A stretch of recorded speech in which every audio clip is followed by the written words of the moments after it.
गरीब ससुराल वालों ने पहली बार पेट भर खाना खाया। मैंने सफाई और बर्तन कर दिए हैं। अब मैं जा रही हूँ। मुझे दूसरी कोठी में भी जाना है। ठीक है, तू जा। कल रात की मसाला भिंडी बची थी, उसे भी भर कर ले जा। तेरे बच्चे खा लेंगे। मालकिन, मैंने भिंडी की सब्जी पहले ही टिफिन में ले ली थी। अच्छा, मैं चलती हूँ। इतना कहकर काम वाली चली जाती है। कमला सीधा कुर्सी से उठकर रसोई की सफाई देखने आती है। स्लैब वगैरह अच्छी तरह से साफ किया हुआ होता है। एक बार फ्रिज में देख लेती हूँ, कहीं कोई बासी खाना न रह गया हो। जैसे ही कमला फ्रिज खोलकर देखती है, उसमें 4 दिन पुरानी मटर पनीर की सब्जी रखी होती है, जिसमें से खट्टी सी बदबू आ रही होती है। देखकर कमला नाक सिकोड़ लेती है। यह सविता भी न कभी फ्रिज खोलकर देखती ही नहीं। क्या चीज खराब हो रही है? 4 दिन से यह मटर पनीर पड़ी हुई है। न खुद ले गई, न हमें खाने को दिया। कल ही गरम करके दे देती तो रोटी के साथ खा लेते। अब तो पूरी तरह खट्टी हो चुकी है। अब इसे फेंकना ही पड़ेगा। कमला फ्रिज से मटर पनीर का बर्तन निकालकर कूड़ा फेंकने के लिए आती है। तभी उसकी नजर सामने रहने वाली गरीब राधा के घर पर पड़ती है। राधा के घर के हालात बहुत खराब थे। इतना बड़ा परिवार और कमाने वाला सिर्फ मोहन था। थोड़ी सी आमदनी होने की वजह से उनके घर में न कभी ज्यादा खाना बनता और न ही कोई पेट भर कर खा पाता। कमला सोचती है, मैं फालतू में यह मटर पनीर फेंकने जा रही थी। इतनी सारी सब्जी है, फेंकने से अच्छा इन गरीबों को दे आती हूँ। वैसे भी इनके घर में भरपेट खाना नहीं बनता। इतनी महंगी सब्जी दे दूंगी तो ये लोग मना भी नहीं करेंगे। अपनी अमीरी का दिखावा करने के लिए कमला राधा के घर जाती है। उस वक़्त घर में राशन की कमी के चलते राधा और उसकी बहू कविता बात कर रही होती हैं। माँ जी, मुझे समझ नहीं आ रहा इतने कम राशन में क्या बनाऊं। नाप कर 1 गिलास चावल और 1 मुट्ठी दाल है, इसमें सबका गुजारा नहीं होगा। राधा उदास होकर राशन देखती है। बहू, जितने चावल हैं उन्हें उबाल दे और दाल में थोड़ा ज्यादा पानी डाल देना। कम से कम आधा पेट तो भर जाएगा। पता नहीं भगवान कब हमारे दिन बदलेगा। ठीक है माँ जी, मैं दाल चावल चढ़ा देती हूँ। सब्जी तो बिल्कुल नहीं है, आज सूखे दाल चावल ही देने पड़ेंगे। देख ले, अगर 2-4 आलू मिल जाएं तो दाल में डाल देना। कविता सब्जी की टोकरी देखती है, लेकिन उसमें एक सूखी मिर्च भी नहीं होती। माँ जी, आलू भी नहीं है, सिर्फ अचार का थोड़ा मसाला है। इतने में कमला मटर पनीर लेकर आ जाती है। राधा, आज तुम सब्जी मत बनाना, मैं तुम्हारे लिए मटर पनीर लाई हूँ। वाह, आज तो पेट भर खाएंगे। कविता चिंटू को आंख दिखाकर पढ़ाई के लिए भेज देती है। राधा के घर वालों की आंखों में पेट भर खाने की आस चमक उठती है। कमला के जाते ही कविता चिंटू को डांटती है। चिंटू, मैंने तुम्हें कितनी बार समझाया है, किसी के घर से कुछ आए तो लालच नहीं दिखाते। राधा बोलती है, रहने दे कविता, बच्चा है। वैसे भी इस गरीबी में हम बच्चों को अच्छा खाना तो दूर, पेट भर खाना भी नहीं दे पाते। कविता उदास होकर कहती है, माँ जी, मैं मानता हूँ घर के हालात ठीक नहीं है, लेकिन मोहन जी जितना कर रहे हैं वो भी बहुत है। आपने देखा नहीं चिंटू पॉसन के आगे कैसे लालच दिखा रहा था। कमला क्या सोचेगी। अब गुस्सा मत कर बहू, आज के लिए सब्जी का जुगाड़ हो गया, आज सब पेट भर खाएंगे। राधा कविता से कहती है, जरा सब्जी दिखा दो। नैना बर्तन उठाकर उससे सूंघती है। भाभी, यह मटर पनीर खराब हो चुकी है। क्या? कविता हैरान होती है। इसीलिए मैं कह रही हूँ, कमला कभी अपनी अच्छी चीज किसी को नहीं देती। अमीरों के यहाँ से सिर्फ बासी चीज ही मिलती है। हरि प्रसाद गुस्से में बोलता है, पता नहीं अमीर लोग हमें क्या समझते हैं, जो चीज खुद के काम की नहीं होती वही गरीबों को दे देते हैं। मैं सब भी वापस दे आती हूँ। नैना कहती है, नहीं बुआ प्लीज, मुझे मटर पनीर खाना है। चिंटू की भूखी आंखें देखकर राधा का कलेजा भर आता है। रहने दे नैना, थोड़ी सी खट्टी है, गरम करके खा लेंगे। कुछ ही देर में कविता खाना बना लेती है। तब तक मोहन और अमित भी घर आ जाते हैं। नैना चटाई बिछा देती है और कविता सबको थाली में खाना परोसती है। नैना, पहले पापा जी, देवर जी और मोहन जी को दे दो। भाभी, बर्तन में चावल बहुत कम बचे हैं, अभी बच्चे और हम भी खाएंगे। अमित यह सुन लेता है। मैं इतना चावल नहीं खाऊंगा, आधे निकाल लो। देवर जी, मैंने उतना ही दिया है जितना आप रोज खाते हैं, आज भूख नहीं है। कविता समझ जाती है कि अमित बहाना कर रहा है। नैना आंखों में आंसू लिए आधा खाना निकाल लेती है। भगवान पता नहीं कब हमारी गरीबी दूर करेगा। सब थोड़ा थोड़ा खाना बांटकर खाते हैं और खराब मटर पनीर से पेट भरते हैं। शाम तक चिंटू और पूजा को उल्टियां होने लगती हैं। माँ, पेट बहुत दर्द कर रहा है। चिंटू रोता है। कविता घबरा कर कहती है, माँ जी, दोनों बच्चों को उल्टी हो रही है। राधा बोली, सुबह वाली मटर पनीर का असर है, थोड़ा अजवाइन और नमक खिला दो। कविता बच्चों को अजवाइन देती है। इसी तरह कुछ दिन बीत जाते हैं। मटर पनीर देखकर गरीब ससुराल वालों की आंखों में पेट भरकर खाना खाने की आस सी जग जाती है। वहीं कमला के जाते ही कविता चिंटू को डांटती है। चिंटू, मैंने तुम्हें कितनी बार समझाया है ना कि इस तरह घर में कोई कुछ लाकर दे तो लालच मत किया करो। जाने दे कविता बहू, बेचारा बच्चा है। वैसे भी इस गरीबी में हम बच्चों को कुछ अच्छा बनाकर खिलाना तो दूर, पेट भर खाना भी नहीं दे पाते। इसीलिए मटर पनीर देखकर खुश हो गया।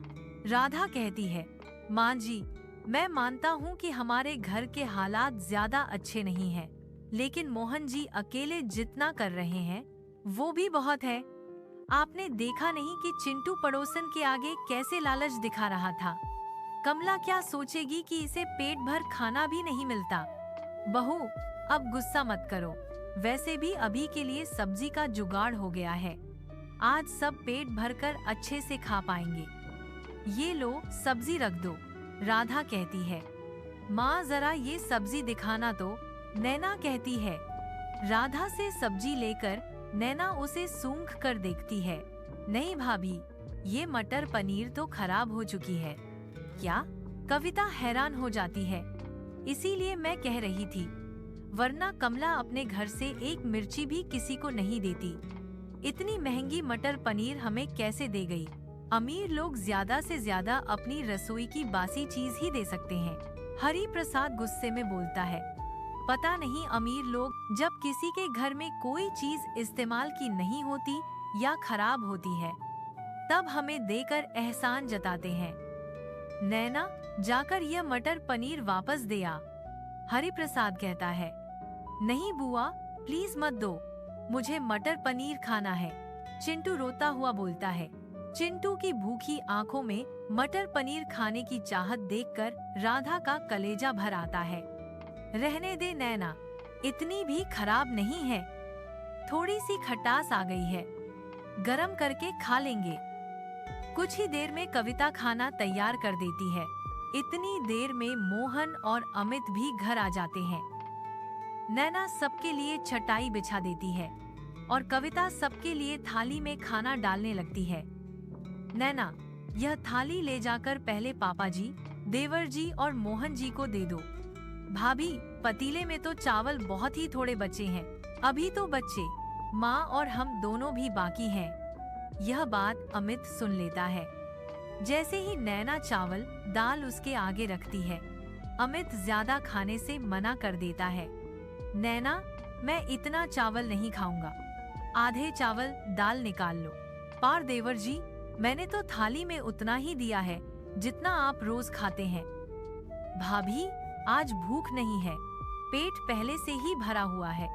क्यों भाई, आज बाहर ऐसा क्या खा लिया कि इतने कम चावल में पेट भर जाएगा? भैया, इतने चावल भी काफी ज्यादा हैं। कविता को समझने में देर नहीं लगती कि अमित ने कम भूख का बहाना किया है ताकि बाकी घर वाले भूखे न रहें। नैना नम आंखों से थाली में से आधा खाना निकाल लेती है। ताकि मैं और भाभी खाना खा सकें। इसलिए भैया ने अपने हिस्से का खाना हमारे लिए छोड़ दिया। नैना कहती है, पता नहीं भगवान कब हमारी गरीबी दूर करेगा, कब तक हम यूं ही आधा पेट खाते रहेंगे। थोड़े से खाने को सब मिल बांट कर दाल चावल खा लेते हैं और बाकी खराब मटर पनीर खाकर पेट भर लेते हैं, जिसकी वजह से शाम तक चिंटू और पूजा को उल्टी होने लगती है। चिंटू बेटा क्या हो गया? सुबह से 4-5 उल्टी हो चुकी है। माँ, पेट बहुत जोर से दर्द कर रहा है। अपने दोनों बच्चों की हालत देखकर कविता घबराकर रोने लगती है। माँ जी देखिए ना, पता नहीं दोनों को अचानक पेट दर्द और उल्टी हो रही है। बहू, यह सब सुबह वाली मटर पनीर का असर है, राधा कहती है। मैंने भी जब से सुबह मटर पनीर खाई है, खट्टी खट्टी डकार आ रही है। थोड़ा सा अजवाइन और नमक खिला दे, अपच खत्म हो जाएगी। कविता दोनों बच्चों को अजवाइन दे देती है। इसी तरह कुछ दिन बीत जाते हैं। फिर एक शाम नैना पड़ोसन रेखा के आंगन में पंडाल लगा हुआ देखती है, जहां 4-5 हलवाई मिलकर खाना बना रहे होते हैं। खाने की अच्छी अच्छी खुशबू राधा के गरीब घर के अंदर तक आ रही होती है। आहा हा, कितनी अच्छी खाने की खुशबू आ रही है राधा, हरि प्रसाद कहता है। लगता है किसी के घर में कुछ बढ़िया सा बन रहा है। अरे अपनी पड़ोस वाली रेखा है ना, शायद उसके घर कोई पार्टी का प्रोग्राम है। सुबह से हलवाई लगे हुए हैं, राधा कहती है। तब तो रेखा बहन हमारे घर भी खाना देने आएगी। हरि प्रसाद खुश होकर बोलता है। तो फिर आज खाना बनाने की क्या जरूरत है? हरि प्रसाद आगे बोलता है। बहू, आज के लिए खाना रहने दे। हरि प्रसाद को रेखा के घर से खाना आने की उम्मीद लगाते देखकर राधा को दुहक होता है। अरे जी, जब आज तक रेखा ने किसी भी मौके पर हमें नहीं पूछा, तो तुम्हें लगता है वो आज हमारे लिए खाना भेज देगी? कविता, बहू तू खाना बना ले। माँ जी, खाना किस चीज से बनाऊं?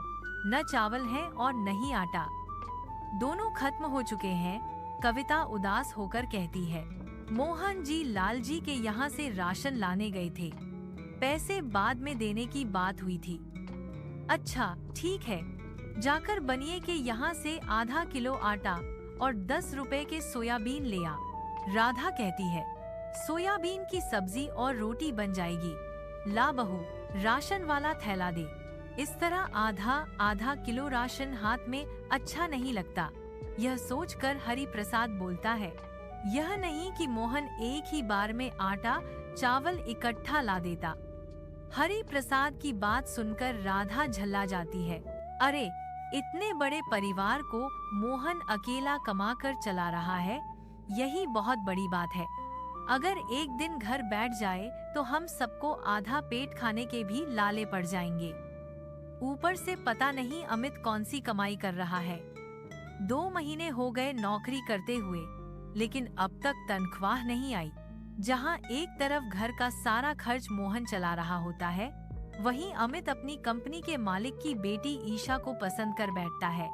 दोनों काफी समय से एक दूसरे को डेट कर रहे होते हैं। ईशा ने जगह यही बताई होती है। थोड़ी देर बाद ईशा एक महंगी कार में आकर रुकती है, जहां अमित रोड पर उसका वेट कर रहा होता है।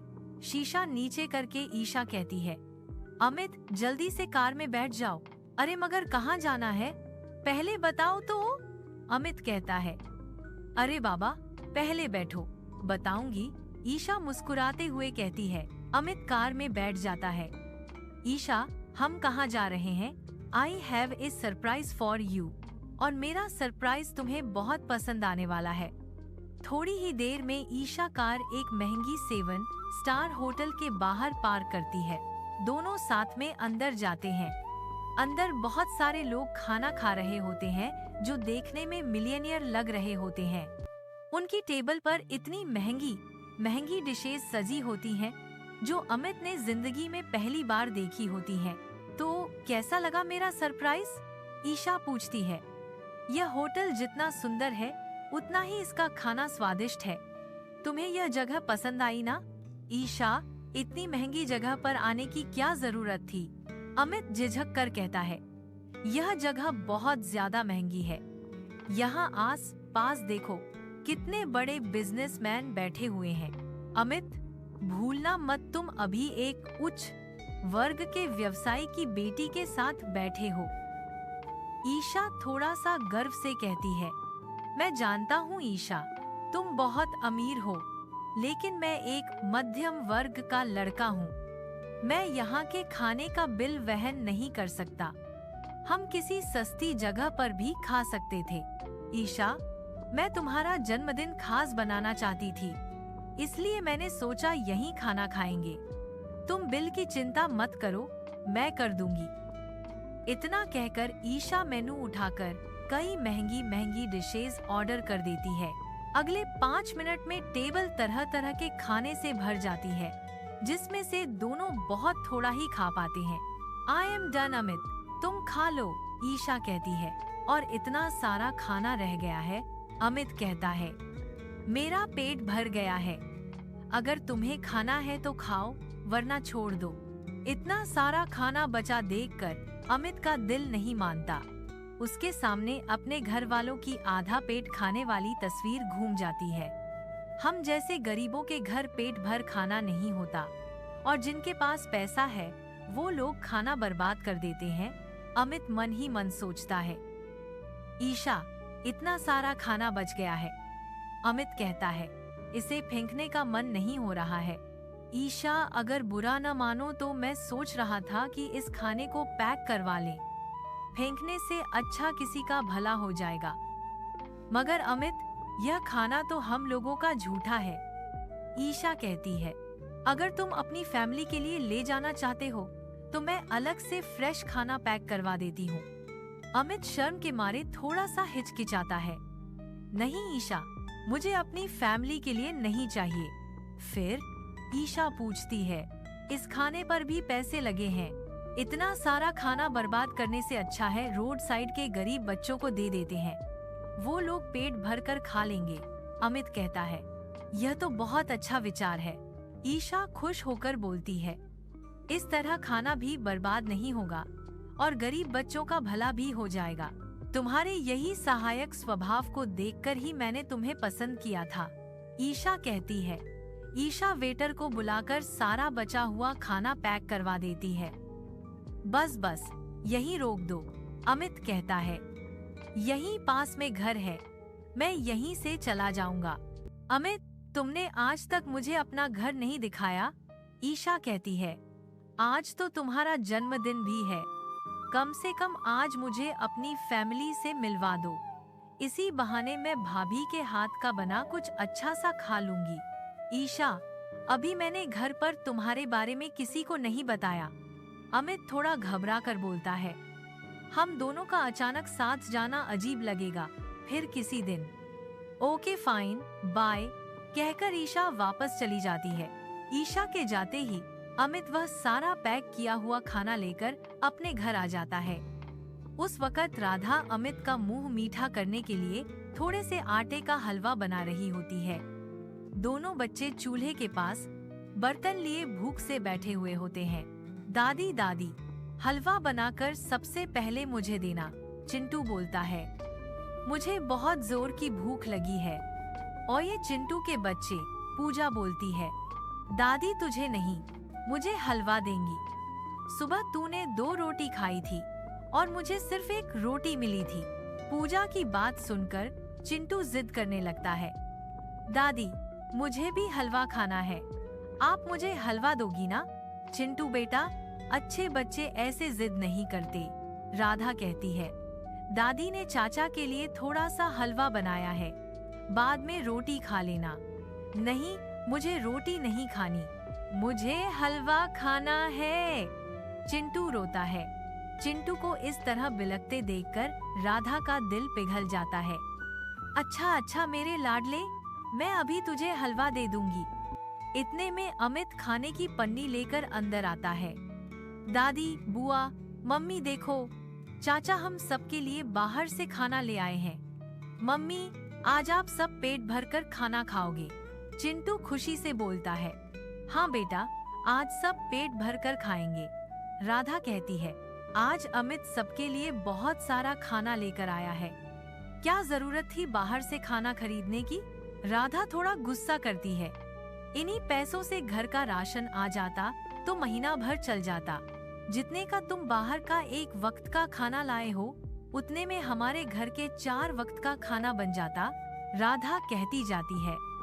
राधा के गुस्से के बावजूद हरि प्रसाद का मन खाने की खुशबू से ललचा रहा होता है।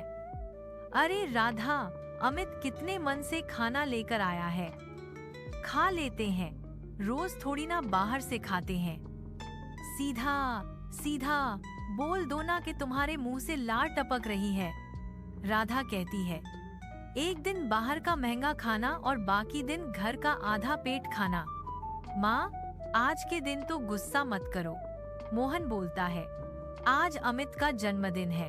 भाभी, जल्दी से खाना निकालिए, गरम गरम होगा वरना ठंडा हो जाएगा, कविता कहती है। बहू, थोड़ा खाना मोहन के लिए भी बचा कर रखना, राधा कहती है। जी माँ जी, कविता जवाब देती है। कविता सारे पैकेट्स खोलकर थालियों में खाना परोसने लगती है। पूरा घर खाने की खुशबू से भर जाता है। अरे वाह, कितनी अच्छी खुशबू आ रही है, हरि प्रसाद कहता है। दाल मखनी, मटर पनीर, मलाई चाप, कितनी यम्मी डिशेज हैं। चिंटू पनीर उठाकर गपा गप खाने लगता है। ओए बुक्कर के बच्चे, पूजा बोलती है। सारा पनीर तू ही खा जाएगा क्या? हमारे लिए भी छोड़ दे। रुचि दीदी, आज तो इतना सारा खाना है, मुझे मत टोको, चिंटू बोलता है। चिंटू बेटा, थोड़ा लिमिट में खाओ, राधा समझाती है। सब लोग एक साथ खाना खाना शुरू कर देते हैं। सबके चेहरों पर अच्छा महंगा खाना खाने की खुशी होती है। खाने का टेस्ट सबको बहुत अच्छा लगता है, लेकिन रोज की तरह आज भी खाना कम पड़ जाता है। खाने का स्वाद तो बहुत अच्छा था, लेकिन आज भी पेट नहीं भरा, हरि प्रसाद कहता है। रात के वक्त हल्का खाना सेहत के लिए अच्छा होता है, राधा कहकर बात खत्म कर देती है। लेकिन सच यह था कि कम मात्रा की वजह से किसी का भी पेट भरकर नहीं भरा था। रात बीत जाती है। सुबह होते ही घर में फिर वही रोज की परेशानी शुरू हो जाती है। कविता, आज नाश्ता क्या बनेगा? राधा आवाज लगाती है। माँ जी, आटे में बस 2 ही रोटियों जितना आटा बचा है, कविता धीमी आवाज में कहती है। 2 रोटियों में पूरा घर कैसे चलेगा? राधा झुंझलाकर बोलती है। कल अमित बाहर से इतना महंगा खाना ले आया और आज घर में आटा भी नहीं बचा। माँ जी, कल का खाना अमित बाहर से नहीं लाया था, कविता हिम्मत करके कहती है।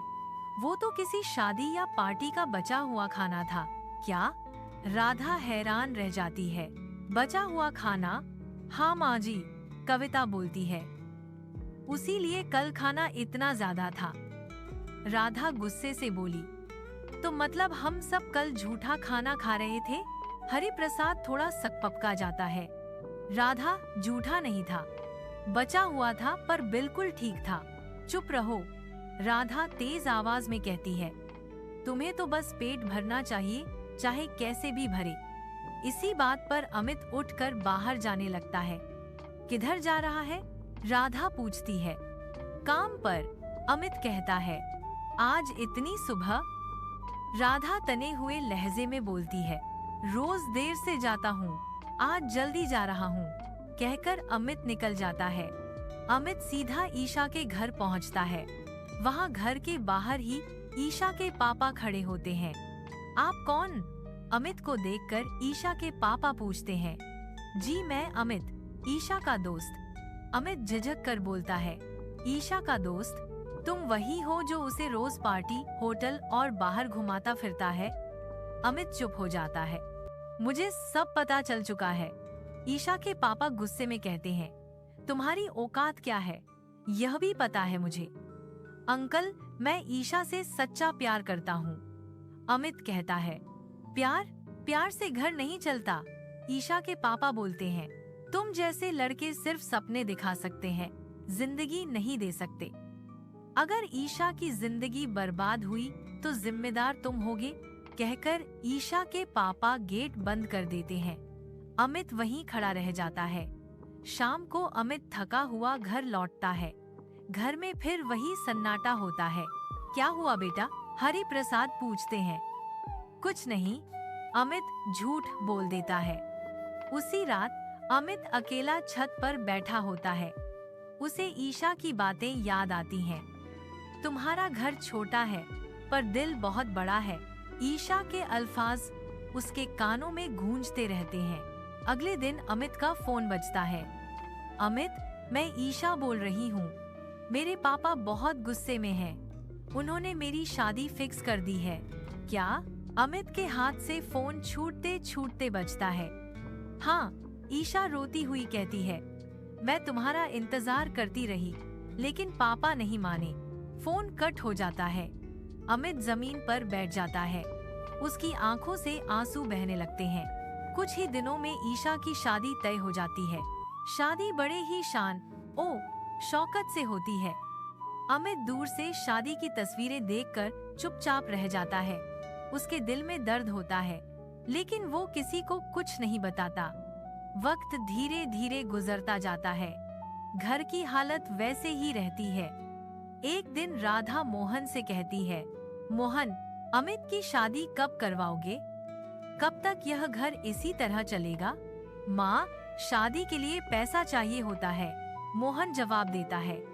अगर बहू आ जाएगी तो घर के काम में मदद होगी, राधा कहती है। कम से कम कविता पर बोझ तो कम होगा। माँ जी, मुझे कोई दिक्कत नहीं, कविता धीमी आवाज में बोलती है। तुम चुप रहो, राधा तुरंत बोलती है। तुम्हें क्या पता घर चलाने का बोझ क्या होता है। कुछ महीने बाद अमित की शादी भी हो जाती है। शादी सीधी सादी होती है। नई बहू का नाम सुमन होता है। सुमन सीधे सादे घर से आई होती है। शादी के बाद पहली सुबह राधा सुमन को जल्दी उठा देती है। उठो बहू, घर में पहली रसोई करनी है, राधा कहती है।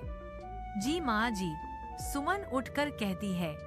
सुमन रसोई में जाकर देखती है। रसोई में न तेल होता है, न सब्जी, न दूध। सुमन घबरा जाती है।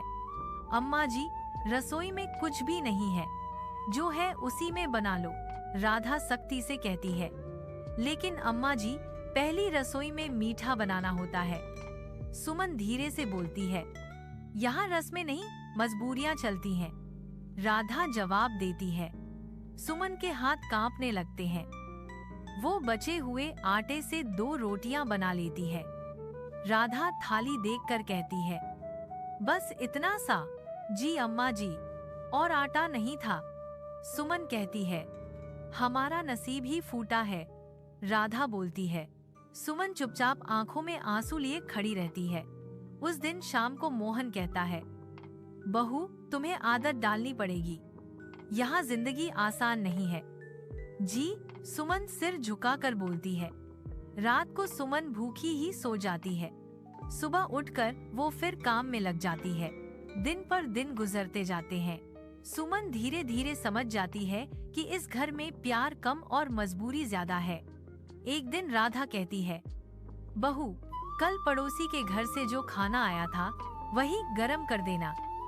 सुमन थोड़ा हिचकिचाती है। जी अम्मा जी। वो खाना गरम करती है। बच्चे खाना खाकर खुश हो जाते हैं। भाभी, खाना बहुत अच्छा है, चिंटू कहता है। सुमन की आंखें भर आती हैं। दिन गुजरते जाते हैं। सुमन सुबह से शाम तक घर के कामों में लगी रहती है। कभी झाड़ू, कभी पोछा, कभी बर्तन, कभी कपड़े। लेकिन खुद के लिए न समय होता है और न ही पेट भर खाना।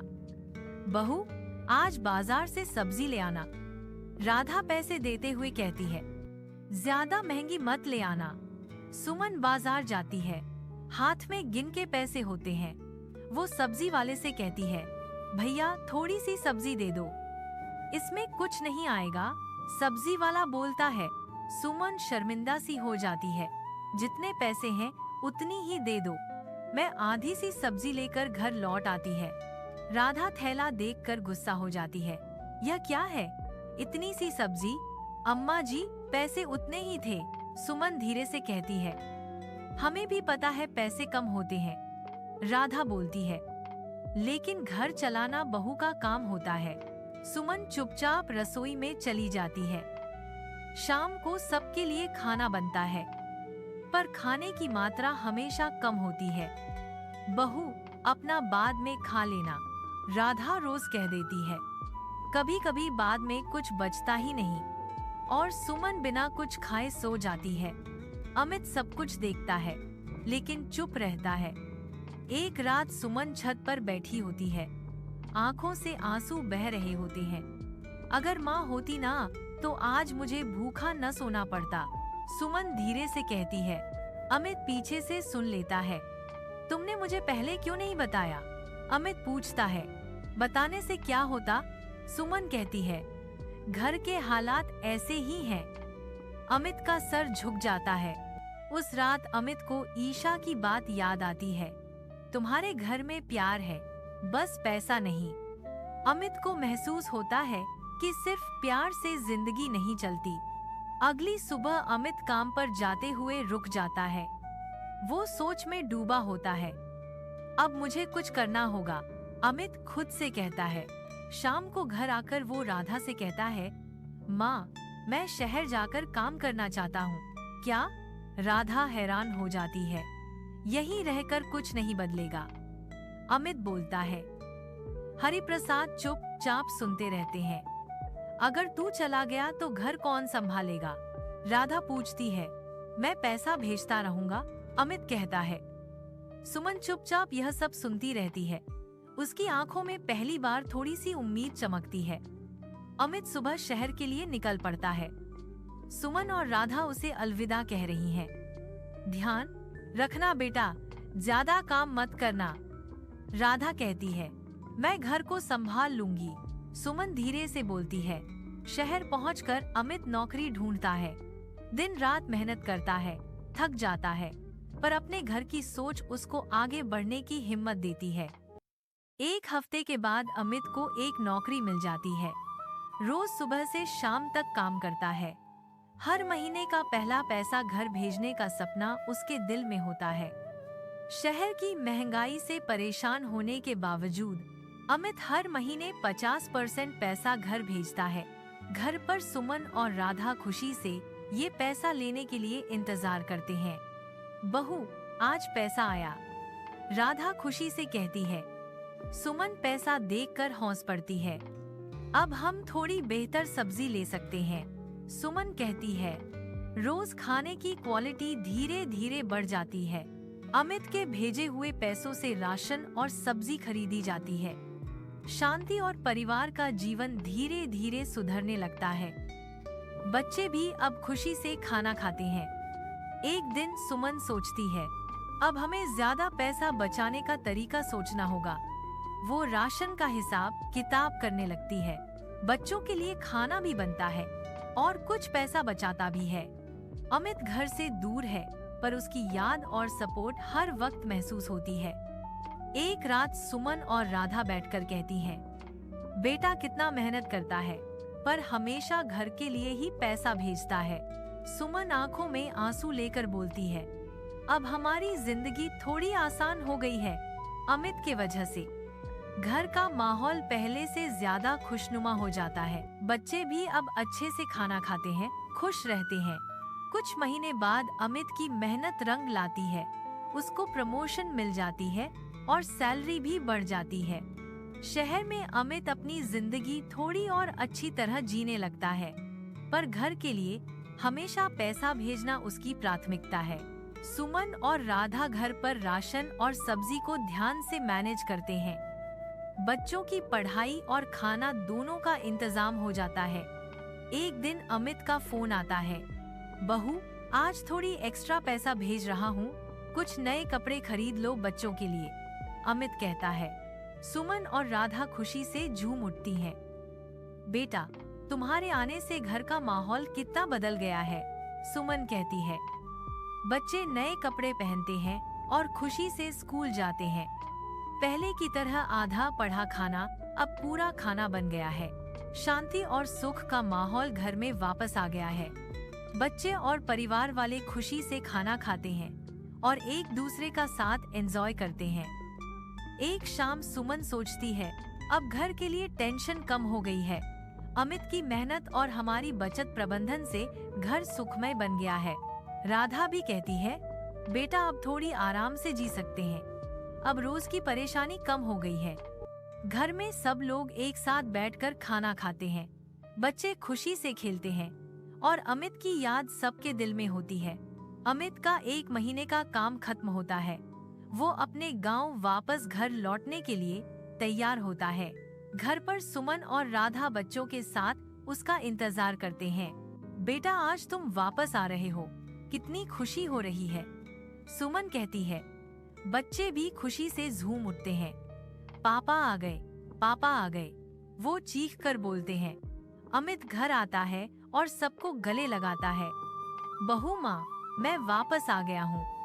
अब घर में सब कुछ ठीक है ना? अमित कहता है।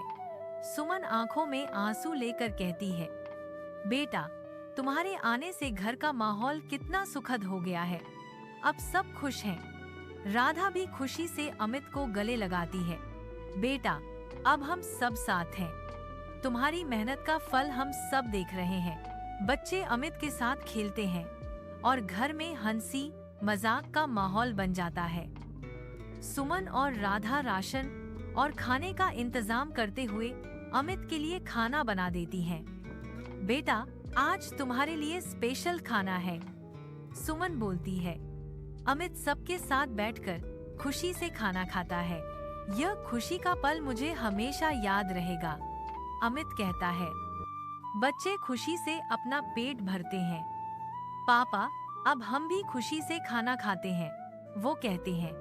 घर का माहौल पहले से ज्यादा सुखद और खुशनुमा हो जाता है। राशन और खाने की क्वालिटी भी अब बहुत अच्छी हो गई है। सुमन, राधा और बच्चे सब खुशी से घर में साथ रहते हैं। अमित भी घर की जिम्मेदारी संभालते हुए परिवार के साथ खुश है। आखिरकार घर में सब लोग एक साथ खुशी और सुख से जीने लगते हैं। अब कोई भी दिन आधा पढ़ा खाना खाने का नहीं, सबके चेहरे पर हमेशा मुस्कान होती है।